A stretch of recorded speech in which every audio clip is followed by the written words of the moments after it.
Welcome back to Phasmophobia. If you guys could like, comment, and or subscribe, I'd appreciate it. Anything that you could do for the channel does help me put more back into the channel for you. All that being said, today we're going to play some Phasmophobia. We're going to continue on with our series where, on professional difficulty, we figure out a ghost, we compare them to our chart of ghosts we've already completed, and then we look up a Wikipedia on that ghost to get all of their non-anecdotal information, have proper facts for once. So, all that being said, let's do this. Let's see, everything seems to be recording well. Recording this in stream while also streaming to two platforms, so I don't know how bad this is going to strain my computer. We don't really care about getting perfect game here. We have our headlight. Our goal is going to be to get in there, get the breaker turned on, identify the ghost room, and identify the ghost. We don't really care to find the bone, so we'll take the EMF to find the ghost broad location, thermal to find its exact location, and because they generally, at least in my experience, like to touch doors almost as soon as you enter the house, it'd be nice to have ultraviolet on hand to check for that evidence immediately. We're doing this on professional, so we look at all three evidences, which means if the ghost, got that one, I heard it over here already. Check broad location. Dining room? Heard something get thrown. I only have a few seconds till the EMF's gone. We're on professional, so if a ghost fails to give us an evidence, then we're just good to go there. Might be basement. I'll check that one. Check it for the breaker. Also need to keep an eye out for a cursed possession, which we'll still get because we are on professional. Pop down here and get the breaker turned on.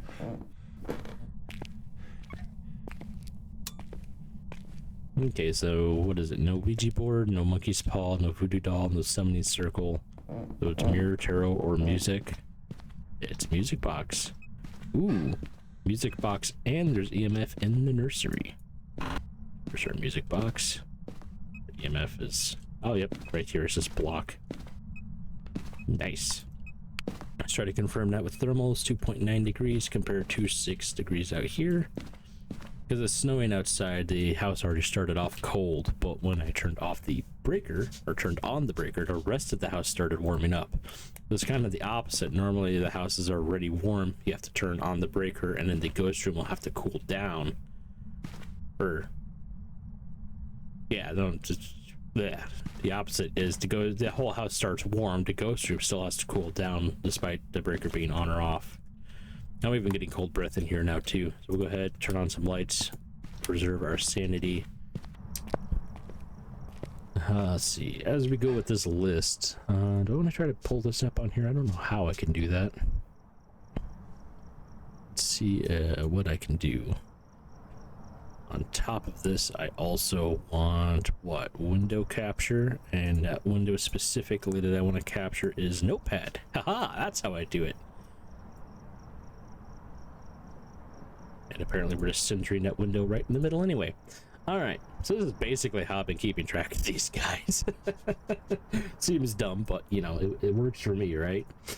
So all the ones with the X's are ones that we have already achieved. So we've done Spirit, Mare, Mylene, Banshee, Revenant, Opake, Diogen, Jinn, and Mimic.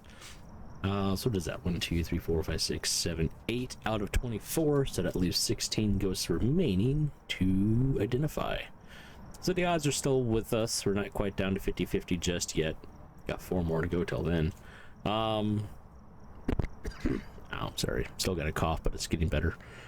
So here's hoping that we actually manage to get these and that they go well for us. Let's get in here, get some evidence items, get them in there, and start identifying this ghost.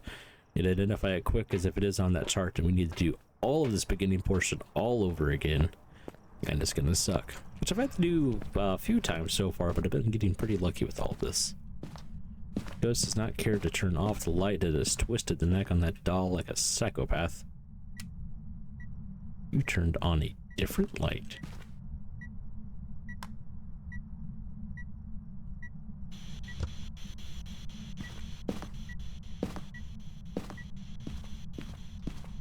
You actually did turn that light on, correct? You turned on a lamp. Okay. I was hoping it was an actual light, because then I could have checked for UV, but I'll take what I can get. You are at least moderately accurate, or active. Do you work? Are you here? Are you close? Are you friendly? Nope, I do have to use push to talk. Are you here? Are you close? Are you friendly? Alrighty. So at the same time, we got ghostwriting and spirit box. Ghostwriting means it can't be a mimic, so we're saved there. Still need to wait for the next evidence item. Done spirit and Diogen, and I believe Mirror, so that leaves Polter and Roy here. Oh, that's not a hunt. Jesus. Rather active, aren't you? Haven't touched anything, so I can't check for UV.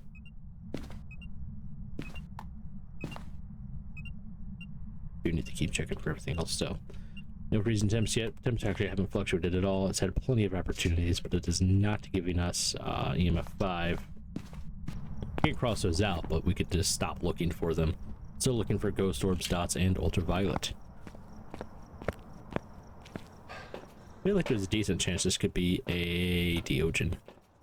We'll put that guy on there. At this point, we do want to start carrying an instance with us because it has been obliterating our sanity to a degree. About 30%. I guess it's not that bad. Based off of those guys, there's not really much that we can test for. So I guess, I mean, salt's not going to help us here. What would help us? Firelight won't help us. Crucifix wouldn't be a bad idea. Go ahead, turn off this light, pop in here, turn off that ultraviolet. Is that good? That's a poltergeist. That is. I'm not gonna pull this all the way back up. That's a new one. Awesome. All right, still gonna plop down the crucifix and probably the or doll. All right, so we got ourselves a poltergeist. Awesome. Now I gotta do the thing again. Let's pop open this. Yoinketh. Let's go to ghosts. Main page. Actually, yeah, let's explore this with you guys. Let's go to OBS and get this set up. There's our notepad. There we go. Wow, I'm getting better at this. Somehow. Alright, so this is the actual main page on here. It's full of ads. Not much I can do about that. We want to go down to, what is it? Characteristics, behavior, types of ghost. And that brings us down to this chart here. It's organized just like the journal. We have a poltergeist, so we'll go ahead and click on that link there. Have another wonderful ad and more ads and ads galore. You even ad, bro. One of the most famous ghosts, the Poltergeist, is the Poltergeist, known to manipulate objects around it to spread fear into its victims. The Poltergeist is a type of ghost of Phasmophobia. It is known for its constant disturbance of the environment around it, throwing items around with a great force. That's kind of one of the more unique things about the Poltergeist, is the force of its throws, not just the frequency, because Thays, yokais, mirrors even, any ghost can technically replicate what a poltergeist does. Even if they interact twice on the same object within like a half a second, it'll look like a hard poltergeist throw. But the poltergeist can do it consistently, and it's forced to do it consistently. So, especially during a hunt, if you have a ghost that seems like it could be a poltergeist, it's not. If you have a ghost that's throwing hard as hell all the time, that's poltergeist. The strength's sanity decrease stacks up during multi-throw interactions. So those are the, I think those are the polter explosions. We'll probably learn more here. Can throw multiple objects at once, can throw a single object further than other types. Weaknesses, it is ineffective in empty rooms with no throwables. Activity, in general, poltergeist is more likely to throw items. During a hunt, the poltergeist will always throw an item every half a second instead of only having a 50% chance to do so. Meaning they are forced to throw at least something within its range every half a second, whereas another ghost can be half a second to honestly none at all, because it's just a chance. So a spirit could literally just walk around a table and immediately look like a poltergeist, or it could walk around a table and touch literally nothing. Occasionally, the poltergeist will throw an item with a force value of 2 to 6 instead of 1 to 3 as normal. So a hard polter throw can also look like a normal hard ghost throw too, so that could be a little bit confusing. But if it goes really far, so 4 to 6 basically, that's how you're going to know it as well. The poltergeist will also occasionally use an ability that allows it to throw multiple items at once, creating an EMF level 2 reading. The thrown items themselves generate EMF level 3. This will decrease the sanity of all nearby players in a line of sight with EMF2 with the EMF2 location by 2% per item. So if you have a lot of items in there, like 10, then it can decrease your sanity by 20%. The poltergeist can use this ability even while the lights in its current room are on, so it doesn't matter if the lights are on and off. It generally doesn't matter, I don't think, with anything. If there are no items near a poltergeist, it is unable to use the ability, of course. This does not influence its behavior towards initiating a hunt. Strength and weaknesses, this is stuff from the journal, which is generally incorrect. So yeah, just basically for identification and everything else, build some small piles of items, especially if you die. Be useful. Even though you're not going to get paid a whole lot, try to get the game over quicker. And even if you're pretty sure it's not a poltergeist, just go find items, put it in a pile near where the team plans on looping the ghost. Everybody calls it a polty pile. Just be useful.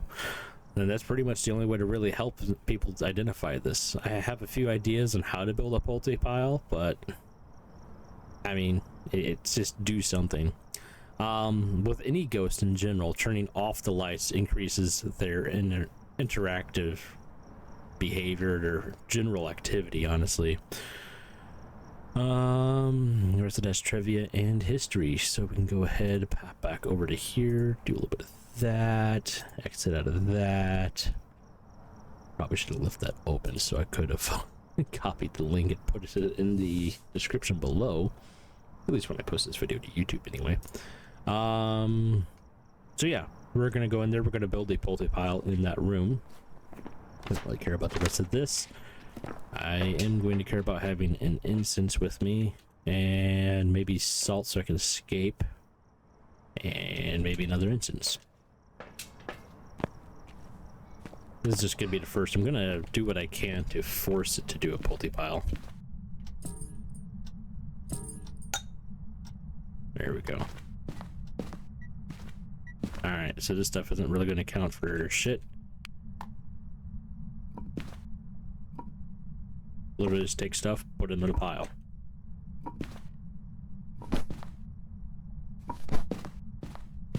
Come out here, grab more stuff. There's always stuff around. Put it in a pile.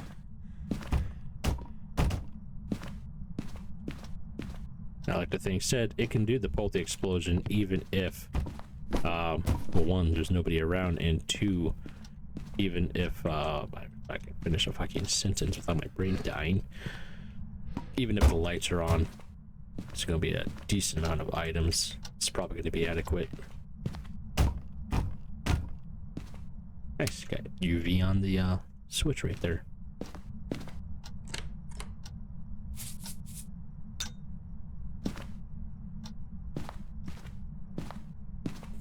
Well, let's see a polty explosion.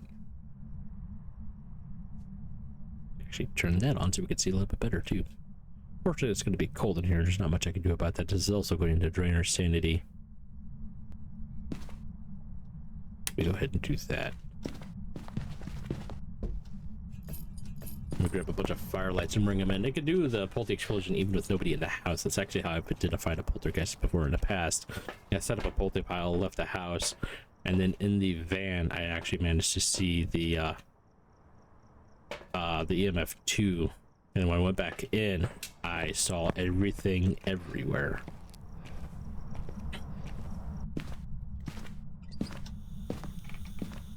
I don't believe I turned that light on.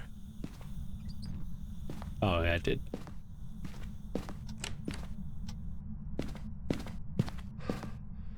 Now we will turn off the light.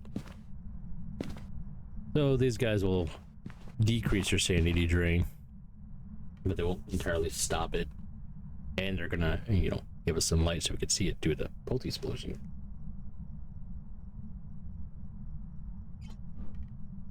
With that.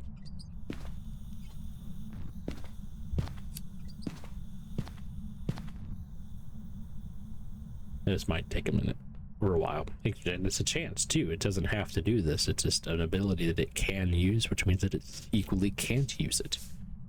Or decide not to, rather.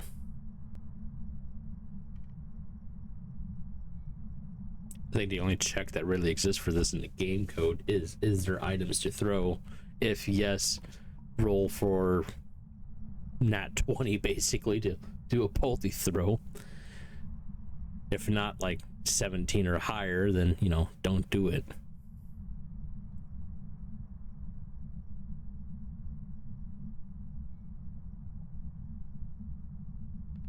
Not even sure if this is still a ghost room.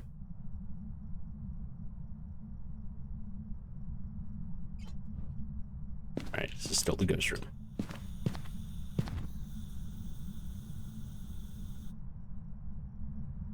Oh, come on, Ghosty.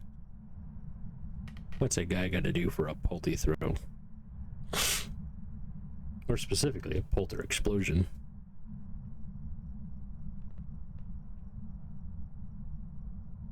I believe they can also do it during a hunt, which can be a bit crazy to see. As though a hunt's not already a little bit of a hectic situation, but just watch everything explode everywhere. Because it won't just interact with these guys, it'll interact with the cabinets, the doors, that kind of thing. I didn't realize there was actually stuff in here.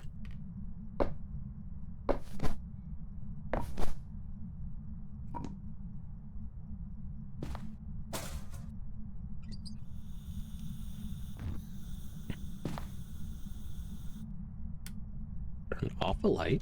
Interesting.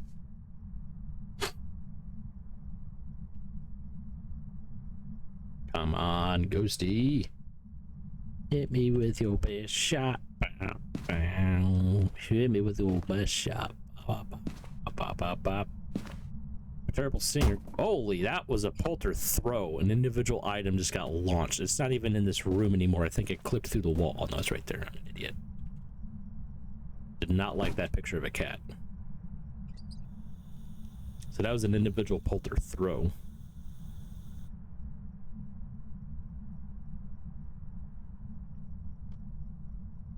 If you saw anything like that ever, that might have been a 6 on the Polter throw scale. If you saw anything like that ever, it could technically be a twin interaction on the same item. A ghost could interact twice with the same item, maybe. It would kind of look like it would jump twice in the air. But yeah, it's a pretty good sign. You need to start testing for Poltergeist. I mean, you just turned on the light, which is going to make yourself less active, so the hell. More I'm in the darkness, the more my sanity is going to drain, so the more active it should become.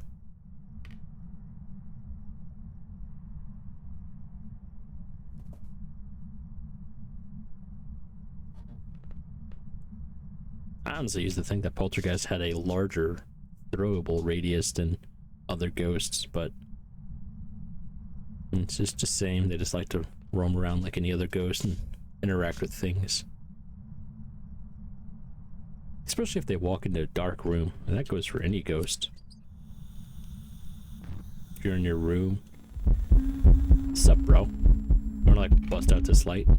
That would have been too nice.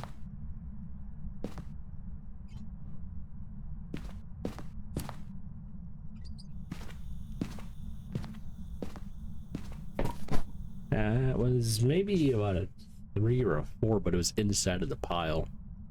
I generally like to try to keep my Polty piles spread out a little bit. Now, if it does throw, especially an individual item, it won't make the entire pile move. Because we could check that. There is some EMF2 in there, but that wasn't from a Polter explosion.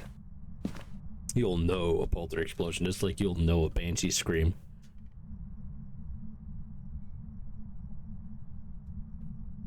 Come on. Give us some fun. Would you stop that? Jesus. You're interacting with the lanterns more than you are any individual item.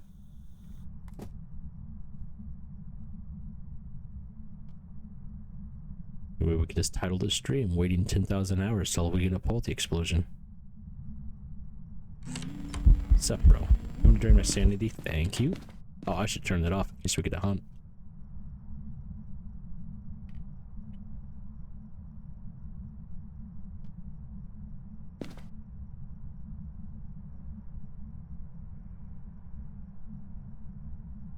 Well, at least it's nice and peaceful in here.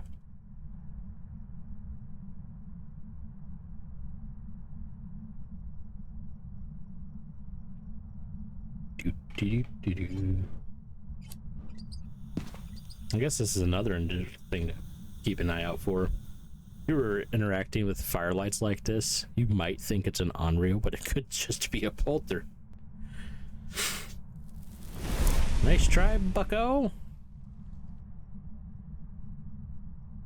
Do this. That was one item. Do the explosion.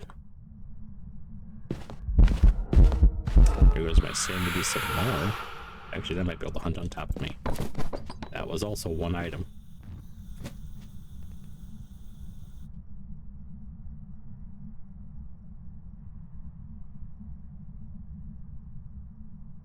Come on. That's not good for my health.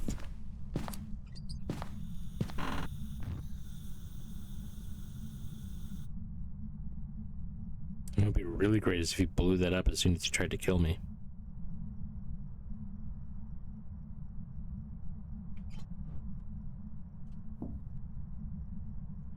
I think I'm gonna go set up a multi pile in the kitchen. Might be able to get there before it starts hunting so I can get some lights turned on. Turned off the breaker, because why not?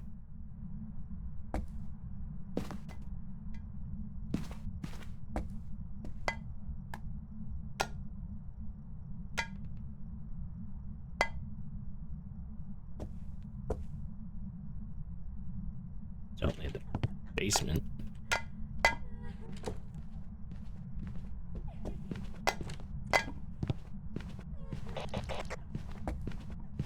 This is going to be a little bit annoying here, but we'll manage.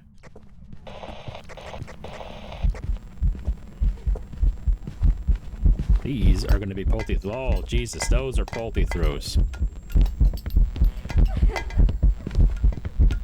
Everything is going against a wall hard before anything else happens to it. Like, look at that. It got a cup from here all the way up here. That is a polty throw. Oh, you heard that, right? We're going to come in here and everything's going to be everywhere. God damn it. Yeah, everything's got an EMF 3 or something on it. Technically, there's an EMF 2 in here somewhere if you can find where the exact source of it was.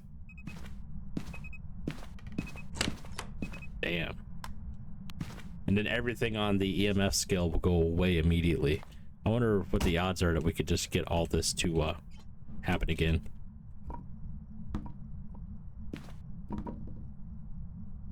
Need that.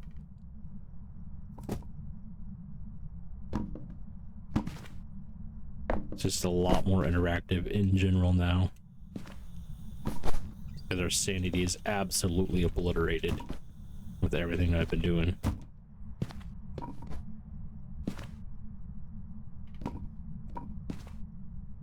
Although the polter explosion should not have touched my sanity because I was not in line of sight like the Wikipedia said. It would also be interesting to watch if you had somebody in the truck while that happened. Just had somebody in here and, you know, minding their own business, and the next thing that they notice is, hey, your sanity just plummeted 30%. What the hell just happened?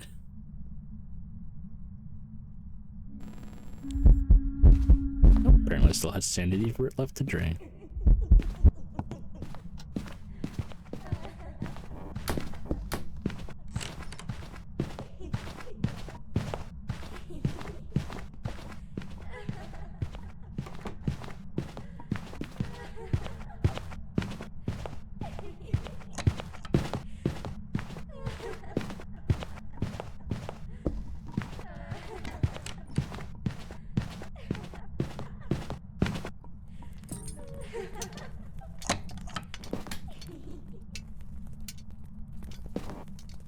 See, that hunt instanced it so we can come in here and rebuild our Polty pile.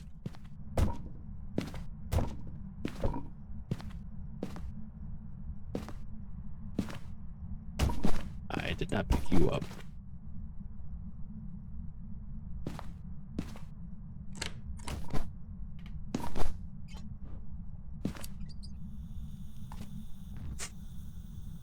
Come on, blow it up with me in the room, you dick.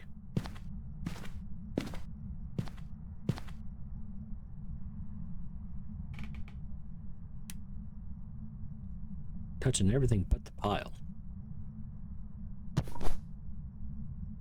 You can sometimes even have it blow up just as you're putting in the last item, because I think that's like when it considers it as a substantial enough pile. I don't think that there's a requirement for items, but sometimes it feels like it.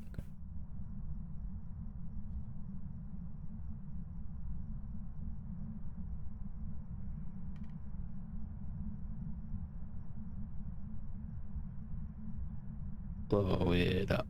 Blow it up. Blow it up.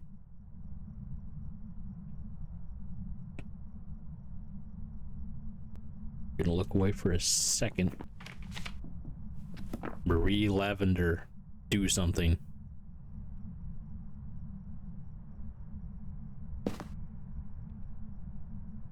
Marie Lavender, show yourself.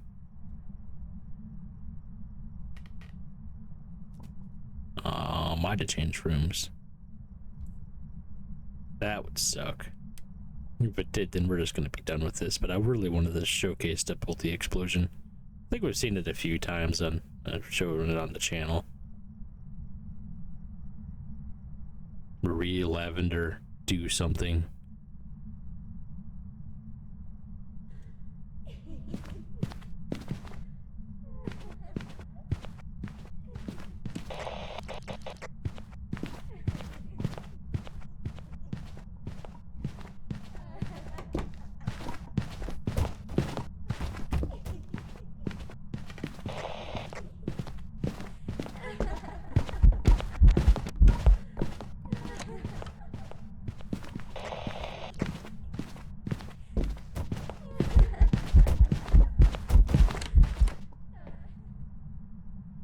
Damn, wrecked it, but you didn't even do a Polty explosion.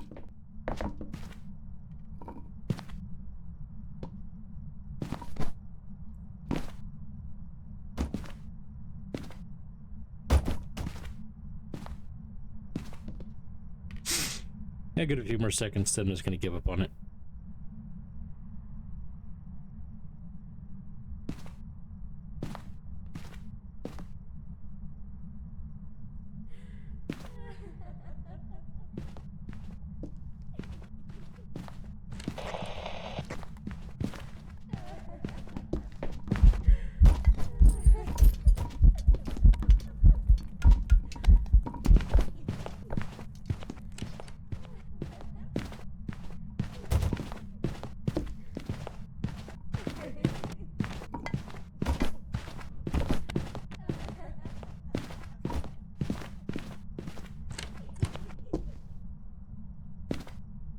Oh, this stuff managed to get inside the cradle. Ghost is really good at basketball.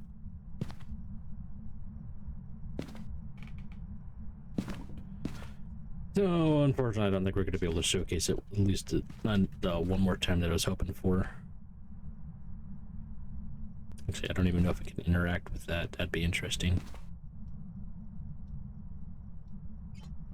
No, technically, the ghost is still in here.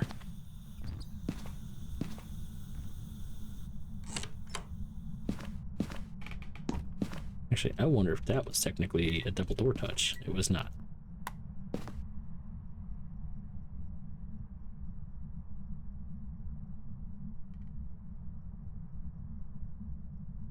Give me one more polter explosion. I'm gonna have to edit this down in the video. Blow it up. Blow it up. Blow it up. Do it. Do it. I mean, that's one way to turn off the lights. The perfect shoe toss.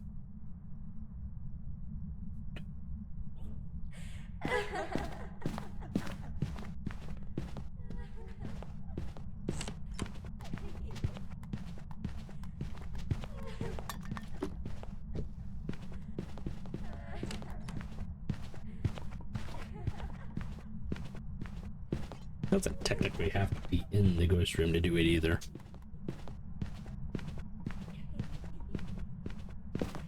That's it. Nope, can't activate this during the hunt.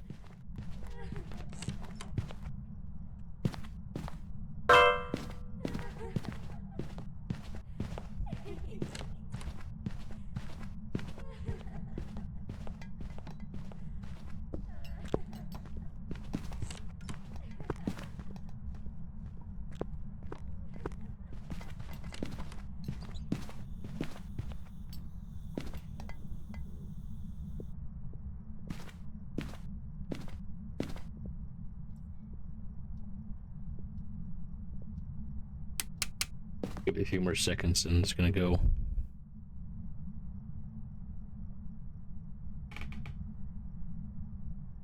Nope, giving up. Alright. Yeah, it's worth a shot. Would have been pretty cool to see one of those. Pretty much every time you want to see one is when you're never gonna get it. Oh, I actually did a lot of the objectives too. Okay, so that's definitely a poltergeist. That is all of its ability that I was able to showcase because most of them have the chance. And those ones suck. I wonder what you're doing. I almost wish they would program some guarantees. It's nice that it is as a chance because it almost gives every ghost a personality. Like a shy polter or a really anxious and active shade. But I don't know. Sometimes it also kind of not ruins it, but makes it almost impossibly difficult to get anything right because everything's so wrong compared to what it's supposed to be. Thanks you guys for coming along for the ride. If you could like, comment, and or subscribe, I'd appreciate it. Anything that you could do for the channel will help me put more back into the channel for you. All that being said, we're gonna have videos released on Wednesdays and streams on Saturdays and maybe sometimes Sundays. Yeah, tune in, try to keep or come along for that. And we might do some public lobbies on not only Left 4 Dead 2 but also Phasmophobia and some other games that you guys could definitely recommend in the comments down below. So I'll see you next time. Have a good one.